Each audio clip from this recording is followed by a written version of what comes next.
करिएगा, ऐसे बात कीजिएगा। आपको माइक आपको लगा रहा है उस्काने के लिए, उस्काने के लिए। अरे तो आप मत बोलिए।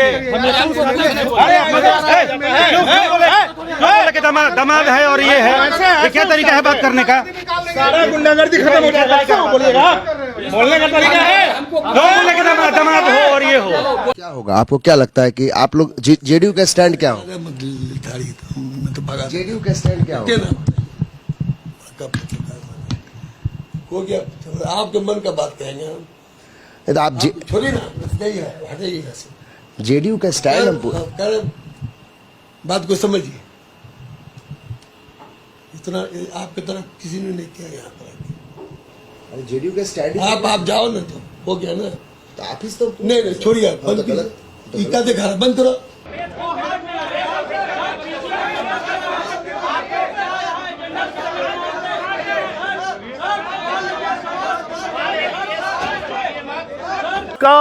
टाइम्स ऑफ स्वराज में आप सबों का स्वागत है। मैं हूं संतोष सिंह और आज हम टाइम्स ऑफ स्वराज में बात बिहार के मीडिया की अचानक सक्रियता बढ़ने को लेकर कर रहे हैं। जी हाँ, इस तरीके की सक्रियता हमें दिखाई नहीं दे रही थी हाल के दिनों में। जब से बीजेपी के साथ नीतीश आए, हम लोगों का रुख बदल चुका था। हम लोग नीतीश से को उस तरीके से कटघरे में खड़े नहीं करते थे। राष्ट्रीय फलक पर बैठे हुए मीडिया के आइकॉन हो या फिर पटना में बैठे हुए लोग, नीतीश से बचा कर सवाल करते थे। वैसे सवाल करने की जरूरत कहाँ रही। अब नीतीश तो सामने मीडिया के आते ही नहीं है, ये भी एक सत्य है। लेकिन इस तरीके से आक्रामकता हमने नहीं देखी है। वक्फ संशोधन बिल को लेकर जदयू ने बीजेपी के साथ खड़े क्या हुआ, इस तरीके से मीडिया टूट पड़े हैं जिसकी कल्पना नहीं की जा सकती है। आखिर नीतीश कुमार की इस घेराबंदी का मतलब क्या है, मीडिया की सक्रियता का मतलब क्या है? कल जो कुछ भी जदयू के दफ्तर में हुआ गोपाल मंडल को लेकर, हाँ, दामाद वाली बात जरूर सामने आई है, लेकिन कहीं से भी किसी भी रिपोर्टर के कैमरा में, किसी भी रिपोर्टर के मोबाइल में, किसी भी रिपोर्टर के कहीं से भी दामाद कहते हुए बात उनके कहीं किसी के पास वीडियो नहीं है जिसमें कह रहे हो गोपाल मंडल की दामाद है। लेकिन उन्होंने ये बातें कही है, वो हर मीडिया वाले की जुबान पर है। कहे होंगे, वो जिस बदमिजाज के पसंद मिजाज रहा है उनका, वो कुछ भी कर सकते हैं। लेकिन जो आक्रामकता देखने को मिली जदयू कार्यालय में, ऐसी आक्रामकता हमने आज तक कभी बीजेपी के दफ्तर में नहीं देखा है।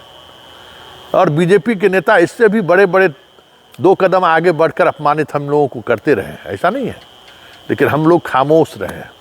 उनके हर जुल्म को एतवार जुल्म समझते हुए हम लोग उसको ग्राह्य कर ले रहे हैं। लेकिन कल की आक्रामकता और आज जब तमाम मुस्लिम लीडर्स जो जदयू के वक्फ संशोधन बिल को लेकर सामने आए और उस दौरान अपनी बात करके जैसे ही वो उठना शुरू किए, मीडिया ने जो रुख अख्तियार किया वो देखने वाली बात थी। मैं खुद हैरान था कि भाई नीतीश कुमार जिस मना स्थिति में है, उस मना स्थिति का तो लाभ अभी बीजेपी उठा रही है। और ऐसे में मीडिया नीतीश पर इस तरीके से आक्रामक हो, ये हैरान करने वाली बात है। और ये संकेत भी है कि आने वाले समय में नीतीश कुमार की घेराबंदी मीडिया वाले और तेज करेंगे। क्योंकि जो चीज़ें दिख रही हैं और जिस तरीके से दिख रही हैं और जिस अंदाज में दिख रहा है, ये तय मानिए कि नीतीश कुमार की जो छवि रही है, या नीतीश कुमार जिस छवि के सहारे राजनीति करते आ रहे हैं, वो तमाम छवि चुनाव आते आते राष्ट्रीय मीडिया में भी और यहाँ के मीडिया में भी आपको धूमिल होते हुए दिख जाए तो कोई बड़ी बात नहीं होगी। या फिर धूमिल करने के को लेकर मीडिया आतुर हो तो ये भी कोई बड़ी बात नहीं होगी, क्योंकि ये आक्रामकता स्वाभाविक नहीं है। क्योंकि जिस तरीके से हम लोगों का कंट्रोल, एकदम सीधे तौर पर कंट्रोल हम लोग हैं, कंट्रोल हैं और उसी सब कुछ दायरे में हमें करना है। ये तभी हो सकता है जब कहीं न कहीं ऊपर से ढील मिला हो कि चलिए नीतीश कुमार को गो हेड, क्योंकि वक्फ बोर्ड संशोधन बिल को लेकर सिर्फ पुराने पत्रकार ही नहीं, मतलब पुण्य प्रसून वाजपेयी हो, रवीश कुमार हो, क्या कहते हैं अभिसार शर्मा हो, दीपक शर्मा हो, 4PM वाले हो, या जो भी हैं, वो सारे लोग भले नीतीश पर सवाल कर रहे हो, जो उनका सवाल स्वाभाविक है, क्योंकि उन्हें लगता है कि नीतीश कुमार ही मोदी को रोक सकते हैं, लेकिन उन्हें ये नहीं लगता है कि आखिर नीतीश कुमार किसके बिना पर मोदी को रोके। लेकिन मेन एक्सट्रीम मीडिया भी, वो मीडिया भी नीतीश कुमार की जिस तरीके से घेराबंदी कर रहे हैं, कुछ तो बात है, कुछ तो चौंकाने वाली बात है। और ये चौंकाने वाली बात संकेत है कि आगे आने वाले समय में नीतीश को लेकर, नीतीश के पार्टी को लेकर लगातार आपको कुछ न कुछ ऐसी खबरें देखने को मिले, जो खबरें तथ्यों पर कम, नैरेटिव पर ज़्यादा केंद्रित होगा, और उसी नैरेटिव के तहत, मतलब नैरेटिव पर तो केंद्रित रहेगा ही रहेगा, उसी नैरेटिव के सहारे नीतीश के पार्टी को टूटते हुए दिखाना, नीतीश के पार्टी का जनाधार खत्म होना दिखाना, नीतीश के मुख्यमंत्री के रूप में TRP खत्म होते हुए दिखाना, नीतीश के गवर्नेंस पर सवाल नहीं खड़ा करेगा। ये बात समझ लीजिए, ये भी एक बात है कि नीतीश के गवर्नेंस पर सवाल खड़े करेंगे तो बीजेपी सामने में है, तो गवर्नेंस पर सवाल नहीं करेंगे, लेकिन बाकी तमाम, अब शराबबंदी पर सवाल खड़े हो रहे हैं, हाँ, आपराधिक कोई घटना घट जाए तो उस पर सवाल खड़े होंगे, उसको लेकर सवाल करेंगे। ये सारी चीज़ें देखने को मिलेगी आपको आने वाले समय में और तेज, क्योंकि मीडिया ने सुपारी ले रखी है, या यूँ कहे मीडिया ने सुपारी ले ली है कि 2025 में बिहार में नीतीश कुमार ना रहें, या 2025 में नीतीश कुमार के साया भी मुख्यमंत्री के रूप में ना दिखे। उसके लिए क्या क्या किया जा सकता है, कहीं न कहीं हम लोगों को उसके फ्रेमवर्क बता दिया गया, हम लोग को टास्क दे दी गई है कि नीतीश कुमार को फिनिश्ड करने के लिए क्या क्या करना है। तो ये हम लोग सुपारी ले लिए हैं, आने वाले समय में इसकी आक्रामकता और भी आपको देखने को मिलेगी। और ये सुपारी सिर्फ हम मीडिया वाले ही नहीं लिए हैं, ये सुपारी तेजस्वी ने भी लिया है।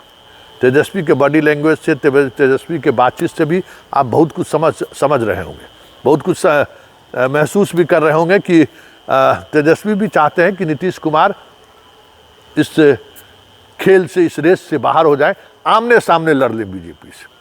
आमने सामने लड़ाई में क्या होगा सबको पता है, कहाँ तक तेजस्वी टिकेंगे ये भी पता है, क्योंकि जब बड़े बड़े स्टार बीजेपी के सामने नहीं टिक पाए तो तेजस्वी के दामन में तो हजारों छेद हैं, किसी एक छेद पर थोड़ा नॉट भल्ट कस दिया तो फिर चीज़ें बदल जाएंगी। ये सारी बातें चल रही हैं, लेकिन इन तमाम बातों के बीच गौर करने वाली बात है कि ये मीडिया की सक्रियता, और इस तरीके से सक्रियता और खबरों में जिस तरीके से पैनापन लाया जा रहा है, वो सारी बातें कहीं न कहीं संकेत है कि ऊपर से लगातार हम लोगों को अलग अलग तरीके से टास्क दी जा रही है।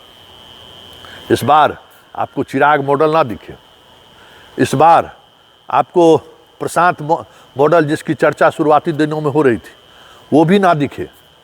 एक अलग तरीके का मॉडल देखने को मिल जाए तो कोई बड़ी बात नहीं होगी, लेकिन राजनीति में कभी भी 2-2-4 नहीं होता है।